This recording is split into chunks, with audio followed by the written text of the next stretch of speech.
गरीब सब्जी वाली बहू के घर एसी। साक्षी की शादी एक बहुत ही गरीब परिवार के लड़के अमर से हो जाती है। अमर गांव में छोटी मोटी मजदूरी करके रोज के 200 रुपए ही कमाता था। साक्षी के ससुराल में उसकी सास कमला, जो साक्षी को सांस तक नहीं लेने देती थी, और उसकी नंद रिया, जो हमेशा साक्षी को बुरा भला कहती थी। अरे मनहूस कहीं की, क्या सारा दिन रोटियां बनाने में ही लगा देती है। जल्दी उठ और घर के बाकी काम कर। जब से इस घर में आई है पनौती ही छा गई है। पता नहीं कौन सी मनहूस घड़ी देखकर मैंने इसे अपने घर की बहू बनाया था। माँ, मुझे कुछ पैसे दे दीजिए ना, मुझे अपनी सहेली के बर्थडे पार्टी में जाना है। यहाँ जहर खाने को एक पैसा नहीं है, तुझे कहाँ से पैसे दे दूं?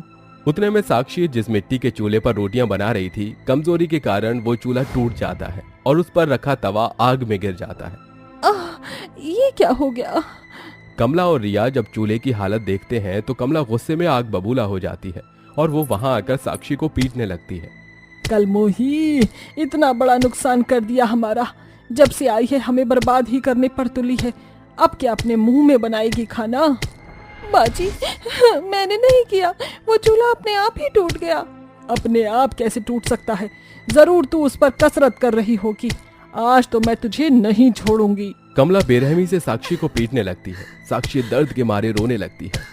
इतने में आलोक नाम का एक व्यक्ति दौड़ता हुआ कमला के घर आता है। अरे काकी, आपका बेटा अमर वो ऊंची इमारत से काम करते करते नीचे गिर गया है। उसके दोनों पैर टूट गए हैं, वो हॉस्पिटल में है, जल्दी जाइए। ये बात सुनकर साक्षी, कमला और रिया के पैरों तले जमीन खिसक जाती है और वो दौड़ते हुए हॉस्पिटल जाते हैं, जहां अमर बेड पर लेटा हुआ था और उसके दोनों पैर टूट चुके थे। ये देखकर कमला, रिया और साक्षी बहुत रोने लगते हैं। इतनी ऊंचाई से गिरने की वजह से अमर के पैरों की सारी नसें और हड्डियां टूट चुकी हैं। अब ये जीवन में कभी अपने पैरों पर नहीं चल पाएंगे। आप बाहर काउंटर पर जल्द से जल्द 50,000 रुपए जमा कर दीजिए। 50,000 रुपए? इतने पैसे कहाँ से लाएंगे हम? वो सब मैं नहीं जानता, आप तुरंत पैसों की व्यवस्था कीजिए। और हाँ, एक बात और, इन्हें हमेशा ठंडे माहौल में रखना, जैसे कि एसी वाले घर में, क्योंकि गर्मी इनके लिए घातक हो सकती है। इतना कहकर डॉक्टर वहाँ से चले जाते हैं। माँ, हम इतने पैसे कहाँ से लाएंगे अब? माँ जी, हम हमारा घर बेच देते हैं ना, मैं अपने गहने बेच देती हूँ। ऐसे करके पैसों का इंतजाम हो जाएगा। ये सब तेरी वजह से हुआ है साक्षी, तू ही हमारे लिए बर्बादी बनकर आई है। जब से आई है हमारे साथ कुछ ना कुछ बुरा ही हो रहा है। कमला फिर से साक्षी को खरी खोटी सुनाती है। उसके बाद वो अपना छोटा सा घर बेच देते हैं और साक्षी अपने छोटे मोटे गहने बेच देती है। जैसे तैसे पैसों का इंतजाम हो जाता है। तभी कमला एक छोटा सा किराए का घर लेती है, जो एक कमरे का घर था। उसमें पंखा भी नहीं था। 2 दिन यूं ही बीत जाते हैं। इन दिनों कड़ी गर्मी पड़ने लगती है। अब डॉक्टर ने अमर को एसी में रहने को कहा था। एक दिन दोपहर में, साक्षी, मुझे इस गर्मी में बहुत तकलीफ हो रही है, कुछ करो साक्षी, मेरी ये तकलीफ कैसे भी करके दूर करो। माँ जी, अब क्या करें हम? यहाँ तो पंखा भी नहीं है, ना हमारे पास एक पैसा है। अब हम एसी कहाँ से लगाएंगे? पता नहीं मेरे परिवार के साथ ही क्यों ऐसा हो रहा है। यहाँ घर में खाने को नहीं है, पास में पैसा नहीं है, और बेटे की हालत ऐसी। जो कमाई का जरिया था वही घर में चारपाई पर बैठ गया। अब कैसे हमारा गुजारा होगा? उतने में साक्षी घर से बाहर आती है। तभी उसे एक महिला अनीता रास्ते पर बैठे सब्जी बेचते दिखाई देती है। काकी, क्या आपकी नज़र में इस गांव में ऐसा कोई है जो मुझे कोई काम दे सके? मुझे काम की बहुत ज़रूरत है माँ जी। एक काम है मेरे पास। मैं कब से एक महिला की खोज में हूँ जो रोज सवेरे से शाम तक गांव में घूमकर मेरी ये सब्जियां बेच सके। क्या तुम ये काम करोगी? मैं तुम्हें रोज के 100 रुपए दे दिया करूंगी। इतने कम पैसे? इतने कम पैसों में क्या होगा? पर दूसरा कोई काम ही नहीं है ना, तो कोई मुझे काम दे ही रहा है तो एक काम करती हूँ, जो है वही करती हूँ। साक्षी अनीता से सब्जी का टोकरा लेती है और सारा दिन गाँव में घूमकर वो सारी सब्जियां बेच देती है। शाम का समय अनीता खुश होकर साक्षी को 150 रुपए दे देती है। वो पैसों से साक्षी थोड़ा राशन लेकर अपने परिवार को खाना बनाकर खिलाती है। बहू, ये पैसे कहाँ से लाई तू? माँ जी, एक काकी है जो अपने गांव में सब्जियां बेचती हैं। अब से मैं उनकी सब्जियां गांव में बेच रही हूँ। वो बदले में मुझे इस काम के पैसे दे रही हैं। धीरे धीरे हम पैसा जमा करके इनके लिए एसी खरीद लेंगे ताकि इनकी तकलीफ दूर हो जाए। भाभी, पता है ना एसी कितना महंगा आता है? ये 100 रुपए रोज से क्या होगा? रिया बहन, समंदर भी एक एक कतरे के पानी बूंद से ही बनता है। अगर दिल में ठान ले तो हर काम आसान होता है। अपने परिवार को ये कैसी दुविधा में डाल दिया मैंने। जहाँ मुझे अपने परिवार का सहारा बनना चाहिए था, वहाँ मैं खुद अपने परिवार पर बोझ बनकर बैठा हूँ। आप चिंता मत कीजिए, जब तक मैं हूँ ना, आपको कुछ नहीं होने दूंगी। उस दिन से साक्षी रोज गांव में सब्जी बेचने लगी। ऐसे ही कई दिन बीत जाते हैं। बढ़ते दिनों के चलते अमर की तकलीफ भी ज्यादा बढ़ने लगी। एक दिन साक्षी अनीता के घर आती है और उसे अपने पति की सारी तकलीफों के बारे में बताती है। साक्षी, मेरे पास एक खेत है जिसमें मैं ये सब्जियां बोती हूँ। मैंने तुम्हारी ईमानदारी देखी है। तुम बहुत मेहनती और ईमानदार हो। यही देखकर मैं तुम्हें एसी खरीदने के पैसे देती हूँ, पर बदले में तुम्हें रोज मेरे खेत में काम करना होगा। मैं तुम्हें जो पैसे दे रही हूँ, इन पैसों के बदले में तुम मेरे खेत में काम करती रहना। तुम्हारा कर्ज भी चुक जाएगा और मेरा काम भी होता रहेगा। साक्षी को अनीता की ये बात बहुत पसंद आ जाती है और वो अनीता से पैसे लेकर एक नया एसी खरीद कर अपने घर में लगा देती है, जिसके बाद अमर की सारी तकलीफ दूर हो जाती है। मुझे माफ कर दे बहू, मैंने हमेशा तुझे बुरा भला कहा, तेरा अपमान किया, और तूने मेरे बेटे के लिए इतना सब कुछ किया। सब्जियां बेचकर उसके लिए एसी ले आई। साक्षी, तुम इतना पैसा कैसे लौटाओगी अनीता काकी को? बस मुझे उनके खेत में रोज जाकर काम करना होगा। उनका काम भी होता रहेगा और हमारा कर्ज भी चुकता हो जाएगा। भाभी, मैं भी आपके साथ खेत में काम करने चलती हूँ। आप काम करके कर्जा चुकाना और मैं काम करके घर चलाऊंगी। इसके बाद साक्षी और रिया दोनों मिलकर अनीता के खेत में काम करने लगे और अपने परिवार का गुजारा चलाने लगे। सजना तेरे लिए सजना, ये चूड़ी कंगना बस तेरे लिए पाई है।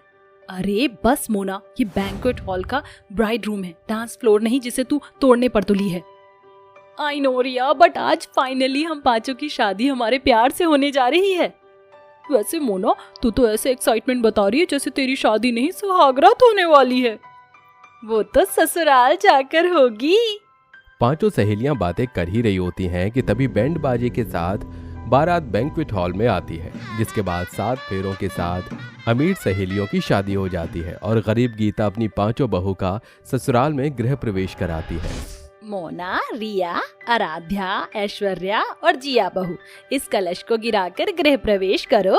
पांचों बहुएं खुशी से गृह प्रवेश करके अंदर आ जाती हैं, मगर अपने गरीब ससुराल की टूटी फूटी हालत देखकर वो मुंह बनाकर मन में कहती हैं, ओ माय गॉड, ये ससुराल है या कबाड़ खाना। ना घर में कोई इंटीरियर है, ना कोई इम्पोर्टेड सामान। बहू चलो, मैं तुम पांचों को तुम्हारा कमरा दिखा देती हूँ। आराध्या बहू, ऐश्वर्या बहू, ये रहा तुम्हारा कमरा, और मोना बहू, रिया बहू, जिया बहू, तुम तीनों इस कमरे में रहोगी। मैंने पर्दा टांग दिया है, तुम तीनों को जिस हिस्से में रहना हो चुन लो। अच्छा, मैं चलती हूँ। सास के जाने के बाद जिया, रिया और मोना पर्दे के पीछे चली जाती हैं। तभी पांचों के पति कमरे में आते हैं और रिया गुस्से में अपने पति रोनित को पिलो से मारकर कहती है, What the hell is this going on? Ronit अपने ससुराल को लेकर कितनी ख्वाहिश थी। सोचा था मेरा ससुराल ऐसा होगा वैसा होगा, मगर इस गरीब खाने में आकर मेरे सपने खाक हो गए।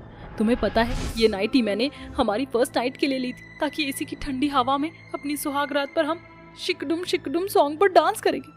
अब एक कमरे में 3 कपल्स के बीच कैसे पहनूं इसे? एक तो यहाँ इतनी गर्मी है, एयर कंडीशन एसी तो दूर, यहाँ एक कूलर भी नहीं है। एटलीस्ट ये फैन ऑन करो। I am really sorry Riya baby, मगर ये पंखा तो कई महीनों से खराब पड़ा है। ये सुनकर गर्मी से परेशान बहू गुस्से से आग बबूला होकर कहती है, यू नो व्हाट रोनित, मेरे डैड ठीक कह रहे थे। मुझे तुम जैसे गरीब से शादी करनी ही नहीं चाहिए थी। अगर मुझे पता होता कि तुम्हारे घर में एक पंखा भी नहीं है तो मैं ये शादी हरगिज नहीं करती। एक तरफ जहां रिया रोनित पर पंखा न होने का गुस्सा उतार रही थी, वहीं ऐश्वर्या भी अभिषेक पर भड़की हुई थी। क्या करूं, मैं मर जाऊं? मेरी कोई फीलिंग्स नहीं। तोड़ा कुत्ता टॉमी, साडा कुत्ता कुत्ता। ना यहाँ एसी है ना कूलर, और जब ये पंखा चलता ही नहीं है तो क्या इसे शो पीस के लिए छत पर टांग रखा है? अरे मेरी माँ, आप चुप भी हो जाओ। एक पंखे के पीछे क्यों बेचारे मुझ पति पर अत्याचार कर रही हो? मैं तुम्हें हवा करता हूँ ना, अब खुश? हाँ, तुम बस मेरा खून मत पियो। बेचारे पति सारी रात अपनी अमीर पत्नियों को पंखा करते हैं और थक हार कर सो जाते हैं, जिसके बाद पांचों बहुएं गर्मी और पसीने से भर जाती हैं। बहू सुबह हो गई है, जल्दी से नहा धोकर रसोई घर में आ जाओ। क्या मुसीबत है, पूरी रात तो पसीना पोंछने में बीत गई और सुबह आग क्या लगी माँ जी ने घर को मछली बाजार बना दिया है। उठ जा जिया, अब तो नींद आने से रही। पांचों बहुएं नहा धोकर किचन में जाती हैं। तभी गीता कहती है, आओ मेरी प्यारी बहू, आज तुम्हारी पहली रसोई है, तुम्हें जो अच्छा लगे बना दो। पहले कुछ मीठा बनाकर चूल्हा पूछ देना। रसोई में हो रही गर्मी देखकर आराध्या बहू बोलती है, मगर माँ जी, क्या हमें इस मिट्टी के चूल्हे पर खाना बनाना पड़ेगा? इस घर में पंखा तो है नहीं, अब क्या यहाँ गैस चूल्हा भी नहीं है? नहीं बहू, तेरी गरीब सास की रसोई में गैस चूल्हा नहीं। तुम सब खाने की तैयारियां करो, इतने में मैं जंगल से लकड़ी लेकर आती हूँ। ऐसा कहकर गरीब गीता कड़ी धूप में नंगे पांव लकड़ियां काटने जंगल आ जाती है और भरी गर्मियों में लकड़ी की भारी गठरी सिर पर लाद कर घर लौटती है। ये लो बहू, मैं आज के लिए लकड़ियाँ ले आई। अचानक पांचों बहुओं की नजर अपनी गरीब सास के पैरों में पड़े छालों पर चली जाती है। माँ जी, बाहर चिलचिलाती धूप पड़ रही है और आप बिना चप्पलों की लकड़ी लेने चली हैं। मंजली बहू, ये चप्पल जूते हम जैसे गरीबों के खरीदने की बस की नहीं। मगर माँ जी, चप्पल सिर्फ 100 रुपए की आती है, 100 रुपए बचाकर कौन सा बंगला खड़ा कर लेंगी? बहू, एक गरीब के लिए पाई पाई की भी कीमत होती है। तुम पांचों को पता है, पैसे की कमी के कारण पिछले 2 सालों से हम गरीब का घर गर्मियों की मार झेल रहा है, वरना हमारे घर में भी पंखा होता। और फिर 100 रुपए चप्पल पर खर्चने से अच्छा मैं उन्हीं 100 रुपए की साग सब्जी ले आऊंगी, तो हम गरीबों को प्याज रोटी और नमक रोटी नहीं खानी पड़ेगी। गीता की इस सोच के पीछे छिपी गरीबी उसकी पांचों अमीर बहुओं के सामने आ जाती है, जिसका एहसास करके उसकी अमीर बहुओं की आंखों में आंसू भर आते हैं। इसके बाद पांचों बहुएं बिना पंखे के ससुराल में खुद को ढालने लगती हैं। ऐसे ही गुजरते वक्त के साथ गर्मियां और ज्यादा बढ़ने लगती हैं, जिससे पंखे के बिना गर्मियों में गुजारा करना और भी ज्यादा मुश्किल हो जाता है। ओह गॉड, पिछले 2 दिनों से बहुत ही ज्यादा गर्मी हो रही है। ऐसे में दिन हो या रात, हमारा कमरा रेगिस्तान के जैसे गर्म रह रहा है। गर्मी के कारण नींद भी नहीं आ रही। हमारा भी यही हाल है, पंखे के बिना पूरे कमरे से ईंट की भट्टी के जैसे भभका उठता है। हम पांचों को तो बस बिना पंखे के घर में ही रहना होता है, मगर ससुर जी और हमारे पति गर्मियों में कड़कती धूप में बाहर जाकर खून पसीना बहाकर मेहनत करते हैं। तुम ठीक कह रही हो, मेरे दिमाग में एक आइडिया आया है। हम पांचों तो पढ़ी लिखी हैं, क्यों ना हम बच्चों को ट्यूशन क्लास दें? That's a good idea। और मैंने तो ब्यूटी पार्लर का कोर्स किया है, मैं गांव की औरतों को पार्लर सिखाऊंगी, उससे 2-4 पैसे भी आएंगे और हमारे गरीब ससुराल के लिए पंखा, कूलर और जरूरत की चीजें खरीदेंगे। यही सोच लिए पांचों बहू अपनी सास के साथ ये विचार साझा करती हैं और गीता अपनी बहुओं को मंजूरी दे देती है। थोड़े ही दिनों में जिया, रिया और आराध्या घर में कोचिंग क्लास शुरू करके बच्चों को पढ़ाने लगती हैं। वहीं ऐश्वर्या और मोना गांव की औरतों को ब्यूटी पार्लर का काम सिखाती है, जिससे सारा दिन पांचों बहुएं गर्मी में तर हो जाती हैं। ऐसे ही दिन ढलते हैं। कोचिंग क्लास और ब्यूटी पार्लर खत्म होते ही उनकी सास गीता उनके लिए नींबू पानी लाती हैं। ये लो मेरी प्यारी बहू, थोड़ा नींबू पानी पी लो, तुम्हें अच्छा लगेगा। गीता अपनी बहुओं को नींबू पानी देकर उन्हें गर्मी से भीगा देखकर पंखा करती है। माफ करना बहुओं, गर्मी के कारण मटके का पानी भी गर्म है। तुम पांचों तो अमीर घर की बेटियां हो, इसलिए तुम्हें तो गर्मियों में फ्रिज का ठंडा पानी पीने की आदत होगी। तुम भी सोच रही होगी ना, तुम्हारे गरीब ससुराल में कोई भी सुख सुविधा नहीं, यहाँ तक कि एक पंखा भी नहीं। ऐसा ना कहिए माँ जी, भले हमारे ससुराल में पंखा नहीं, मगर ये हम पांचों बहू को इतना प्यार करने वाली सास तो है। अपनी बहुओं की इस बात पर गरीब गीता का मन खुशी से भर जाता है। ऐसे ही वक्त गुजरता जाता है। गर्मी के कारण अमीर बहुओं को बहुत सी परेशानी झेलनी पड़ती है, जिससे अक्सर उनकी आंखों के आगे अपनी अमीर जिंदगी की छवि उभर आती है, जब वो मखमल के बिस्तर पर एसी की ठंडी हवा में सोया करती थी, और वहीं गरीब ससुराल में आकर उन्हें बिना पंखे के तवे की तरह तपती जमीन पर सोना पड़ता है। देखते ही देखते 1 महीना बीत जाता है और बहुओं को बच्चों को पढ़ने के पैसे और ब्यूटी पार्लर सिखाने के लिए अच्छे पैसे मिलते हैं। जिया, रिया, मोना, आराध्या, देखो, हम बहुओं के बहाए पसीने और मेहनत के बदले हमें इस महीने पूरे 15,000 रुपए मिले। चलो अभी इससे हम सबसे पहले अपने गरीब ससुराल के लिए पंखा खरीदेंगे। इसके बाद 5 बहू अपने गरीब ससुराल के लिए पंखा खरीद लेती हैं और पैसे बचने पर एक अच्छा कूलर भी घर ले आती हैं, जिसे देखकर उनकी गरीब सास की आंखों में आंसू भर आते हैं।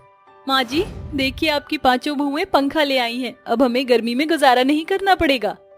जुग जुग जियो मेरी बहुओं। भगवान तुम जैसी बहू हर घर आंगन में दे ताकि किसी गरीब का घर ना टूटे। एक वो दिन था जब तुम्हारी गरीब सास गर्मियों में रात भर जाग कर बिहान कर देती थी।